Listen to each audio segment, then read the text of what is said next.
que es producto de conflicto y es efectivamente una situación muy peligrosa ser tan trivial en una situación como esta, ¿no? Retornamos a la Argentina.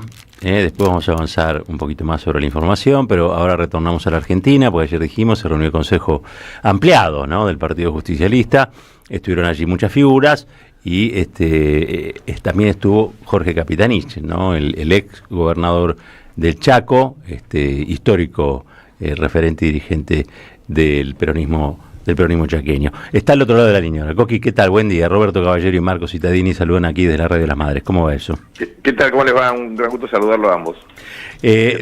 La pregunta tiene que ver, obviamente, con esta reunión que se dio allí en la sede de Mateu y donde, entiendo, se estuvieron debatiendo modos de resistencia, digamos, al fallo proscriptivo contra Cristina Fernández de Kirchner. Algunos detalles quisiéramos conocer.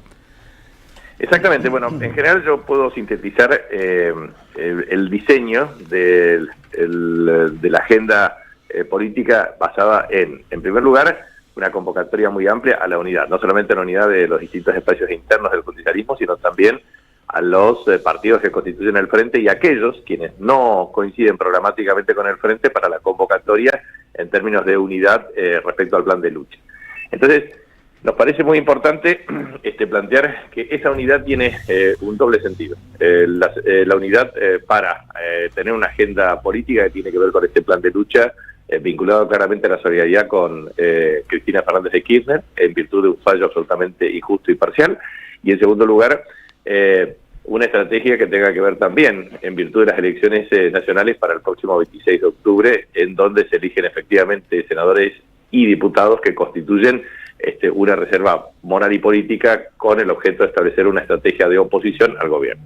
En consecuencia, lo que uno puede hacer es una síntesis desde el punto de vista de dos cuestiones, una cuestión de carácter táctica y una cuestión de carácter estratégica. La cuestión táctica claramente tiene que ver con un vínculo activo de la militancia, desde el punto de vista territorial, para la divulgación de un plan no de un plan, sino que de 20 puntos que son verdaderamente explicativos de la parcialidad de este fallo.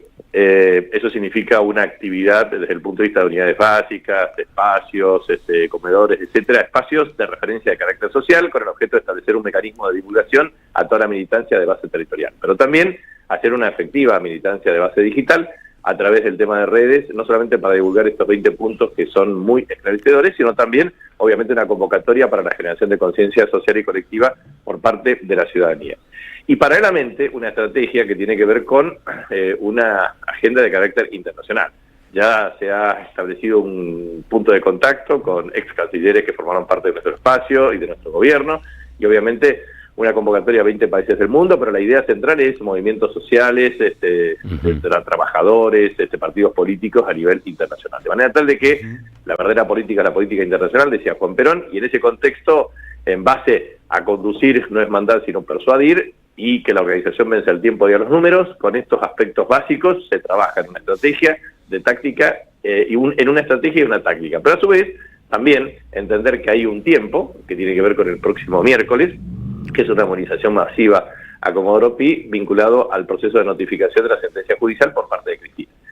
En ese contexto y esa síntesis, que tiene que ver con este plan de lucha, estrategia electoral, agenda internacional, militancia física territorial y de base digital, también es necesario hacer una pequeña síntesis respecto al fallo. Quiero transmitir básicamente que esta figura de omisión impropia que se establece a partir del fallo en las distintas instancias y convalidado por la aplicación del artículo 280 de la Corte Suprema, en realidad lo que se determina claramente es una parcialidad absolutamente injusta en donde se pretende establecer una inversión de la carga de la prueba para que el funcionario de máximo nivel pruebe cómo efectivamente se asignaron los recursos en instancias inferiores. O sea, eso no tiene ni ton ni son.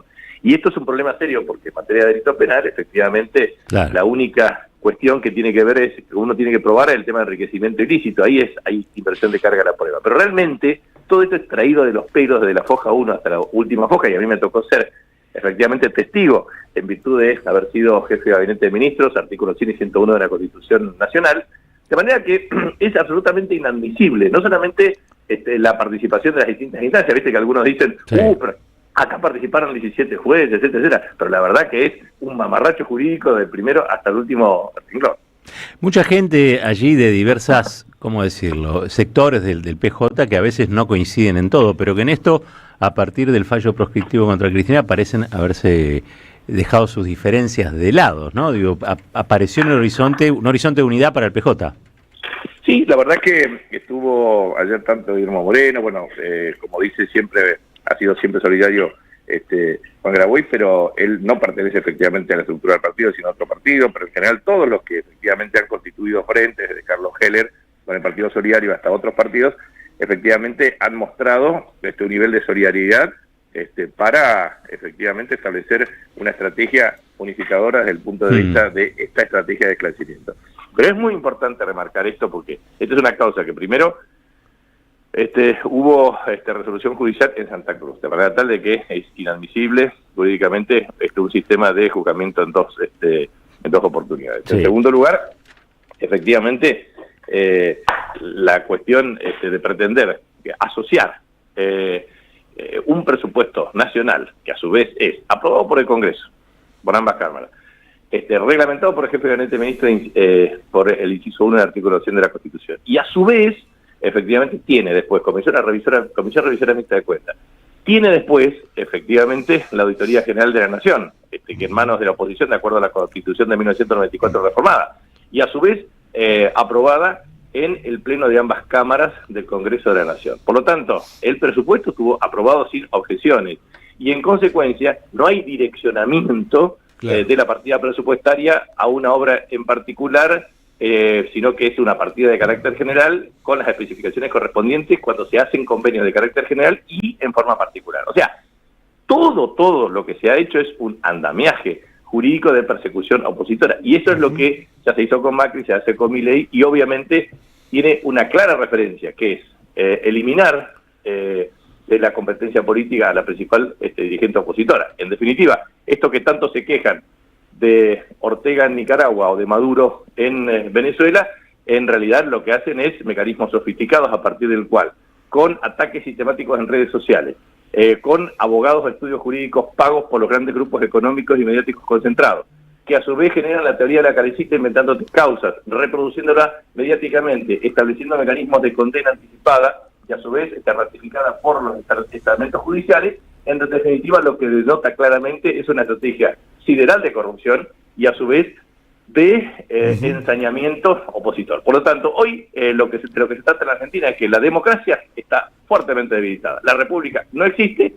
sino que existe una corporación que se apropió del Estado para satisfacer intereses minoritarios y obviamente imponer un régimen que es oligárquico, gobierno para pocos, plutocrático para ricos, autoritario, porque definitivamente no cumple la manda constitucional, y por último, es un populismo claramente de derecha con el objeto de extinguir o aniquilar todo vestigio opositor. Jorge, en este sentido le pregunto, porque usted lo decía, la búsqueda era que Cristina Kirchner no pueda competir electoralmente, entre otras cosas que por supuesto mencionó. Hay elecciones en distintos lugares. Juan Grabois, por ejemplo, planteaba la hipótesis del abstencionismo como respuesta a esto. ¿Qué le parece a usted? Porque entiendo que se discutió al menos brevemente en la reunión. Mire, yo creo sinceramente que es una medida de carácter extremo y es objetivamente cierto que no existen garantías de participación de elecciones libres en la República Argentina en virtud de la extinción de un derecho esencial desde el punto de vista político a una dirigente opositora inventándote una causa. Esto, si querés, desde la poliarquía de Robert Dahl hasta lo que es o que no es la democracia, desde Smither o Seborski, digamos, distintos analistas políticos, o los problemas que el mismo Norberto Bobbio ha expuesto, todo lo que significa efectivamente el nivel de minimización desde el punto de vista de la democracia. Yo lo que creo objetivamente es que el día 26 de octubre se juega una oportunidad muy importante en la República Argentina. Primero, vehiculizar una estrategia opositora frente a este plan que con tipo de cambio apreciado, destrucción del aparato productivo y comercial, aumenta la desocupación y las desigualdades sociales, con lo cual va a generar claramente una estrategia de ruptura del orden social mucho más agudo. En segundo lugar, se tiene que resguardar el Senado. Allí están en juego senadores de las 24 jurisdicciones en 8 son 24 senadores, la renovación de nuestro espacio es de 15, efectivamente la capacidad de bloqueo para. Primero, que ellos tengan una ley por parte del Congreso de la Nación para ampliar la Corte de una manera unilateral. Segundo, para designar una mayoría propia. O sea, si amplían los miembros de la Corte a 9 miembros y ellos designan 6, efectivamente tienen un dominio absoluto, como lo tiene Trump, por ejemplo, en la Corte Suprema de Justicia de Estados Unidos. Por lo tanto, te podrás imaginar cómo será la persecución opositora o la extinción de los partidos de oposición o movimientos sociales o, efectivamente, sindicatos. La segunda cuestión es, podrían efectivamente generar la aprobación para el artículo 120 del Ministerio Público Fiscal del Procurador General. En consecuencia, con el sistema acusatorio, implicaría claramente seguir en esta dirección de eliminar la democracia de la República tal cual efectivamente se diseña en las normas constitucionales. Y en tercer lugar, claramente les da para convalidar por decreto de necesidad de urgencia y después sucesivas acciones, estrategias que tienen que ver con privatizaciones de carácter irregular, regulaciones en la economía que serían incompatibles con la sostenibilidad de un programa económico, o eventualmente generar venta de activos para grupos económicos poderosos que hoy han usurpado el Estado. Con lo cual digo, si no hay conciencia de lo que se juega el 26 de octubre, definitivamente no podemos estar soslayando la importancia estratégica de esta elección. Por eso digo, entiendo la posición de Juan, que creo que es muy respetable, pero también es objetivamente cierto lo que se juega el próximo 26 de octubre. Coqui, muchísimas gracias por estos minutos aquí en la Radio de las Madres. Abrazo grande. Igualmente, un abrazo. Jorge Capitanich, hablando con nosotros, es gobernador, es jefe de gabinete también de ministros. Y bueno, hubo otros presentes, creo que nos olvidamos de alguien bastante importante, digamos, para lo que ha sido el último candidato a presidente de este espacio, que fue Sergio Massa. ¿No lo nombramos? Sí, por supuesto. Lo nombramos, sí, bueno, sí, Sergio Massa estuvo presente ahí, y otros tantos que realmente, bueno, sería largo enumerar, pero bueno, también hubo intendente, Federico Termín, Gustavo Menéndez.